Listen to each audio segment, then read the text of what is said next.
Hi everyone, Chris here from IELTS Advantage with another success story. So today we have Ileana, who is from Mexico, and she's going to share her IELTS journey with you guys, share her success and how she was able to get the scores that she needed so that you guys can learn from her success. So Ileana, can you start off just by introducing yourself to everyone? Hi, Chris. I am Ileana. I come from Mexico.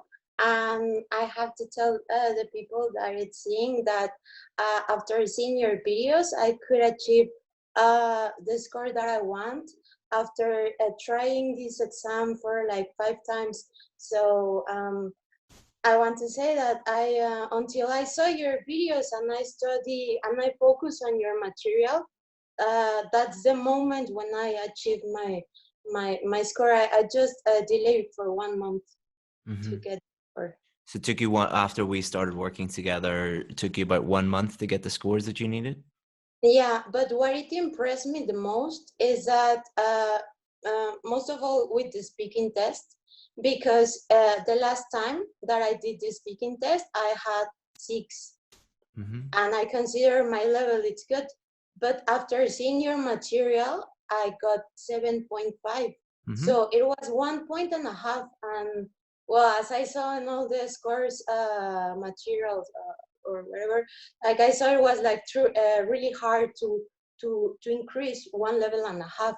Yeah. So Just uh, even half a band normally takes a very long time. So to go from 6 to 7.5 in 1 month is pretty amazing. So let's focus on speaking, because a lot of these success stories talk about writing, and it's nice to have someone who just focuses on speaking for a change. So what were the biggest problems that we identified that you had in the speaking test? well, first of all, I can remember some of your videos that you were saying. Well, I consider that my level of grammar is pretty good, but I used to say I'm gonna go. I wanna go. So when I was going to the exam, I was trying to avoid those words because I was thinking that it was not appropriate, and I wanted to use to sound more professional. But after seeing your videos and seeing that no, it's just that you have to sound natural. Hmm. So I follow your advices, and I use it. I'm gonna go in the exam. I can't remember, but I also use firstly. I use many words like to sound more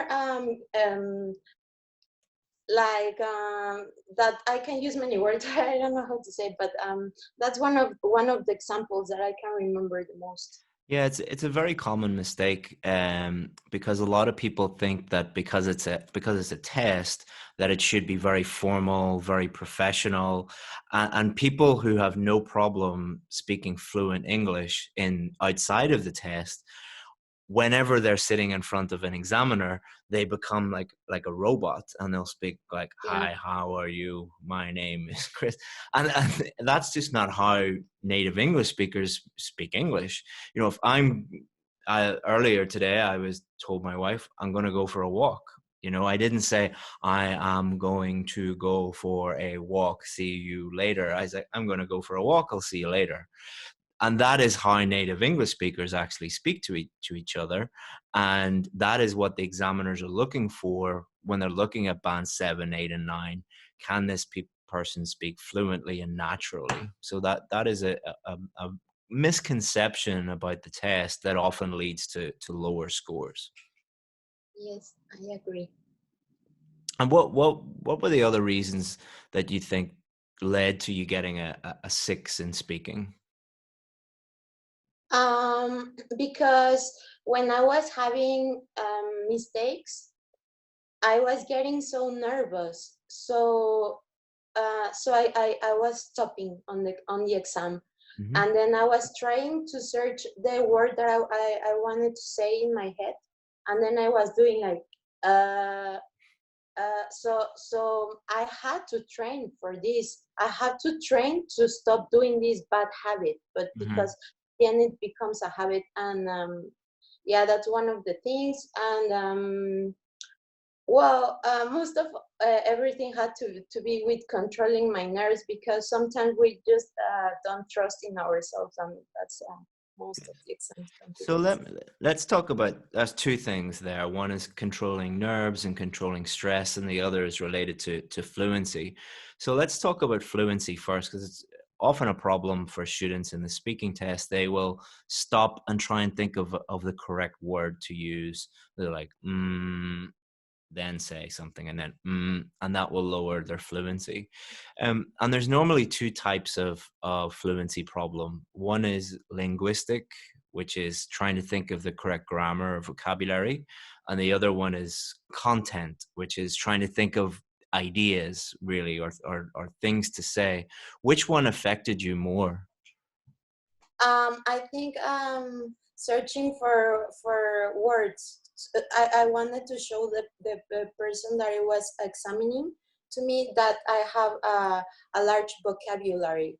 So Hmm. as you said in another time, that there is no words that are with high level content. I mean, Hmm. with a high Yeah. level, because at one point in the exam, I was trying to not repeat words.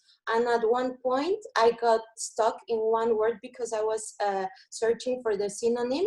And it just came to my head like opinion. And opinion, it's like so common, but I really got saved for that word because I couldn't, I didn't got stuck. Uh, Yeah. It's a very common, again, a very common problem that people think that in order to get a high score, you can never repeat a word and you have to use high level vocabulary. So what that does is it lowers your fluency because you're trying to think of these high level words and you're trying to think of, oh, did I repeat that word? And I can't repeat the word. And then it also leads to more grammar and vocabulary mistakes because you're using words and phrases you're not comfortable using. Like if I did the speaking test, I would not be able to do it without repeating certain words. It's just natural to repeat words, and you should avoid repeating them as much as you can. But sometimes it's impossible. You there are certain words that you just have to say. And also for people listening, don't try and use vocabulary that you don't understand, that you're not capable of using, because it will lead to more mistakes and it will lower your fluency. So for people like Elena who believe this, we would just say keep it simple. Use the vocabulary that you're comfortable using, and that will actually improve your vocabulary and improve your fluency. Is that what helped you? yeah, like I learned that we just complicate ourselves. Yeah. uh Yeah. like choosing the easy way, it's the best always. Yeah, yeah, and like it's, if you go into the test and you're thinking about, oh, I have to talk in a professional way, and I have to never repeat a word and use high level vocabulary, and then other teachers are teaching you things like your hand gestures are important and how you greet the examiner is important and eye contact and all of these things that just don't matter and stop you talking fluently and naturally, because it's a lot to think about, and it's impossible for many people to be thinking about all these things, plus you feel stressed out, and that normally leads to people like you who are at a very high level getting a band 6 because you're it's impossible to do all these things. Yeah, yeah. And at one point, after repeating the same mistakes, it's like it loses your confidence. Exactly, yeah, exactly. As most people, they would get the score that they needed if they didn't get any didn't do a course or didn't get any teaching, because someone who is a quite a good English speaker, and then they go and look at some videos on YouTube or go and do a course, and they tell you all of these things that you need to worry about. So you go from someone who is very fluent to someone who can't speak English because you're thinking about all of these things. And to be honest, 95% of them don't really matter.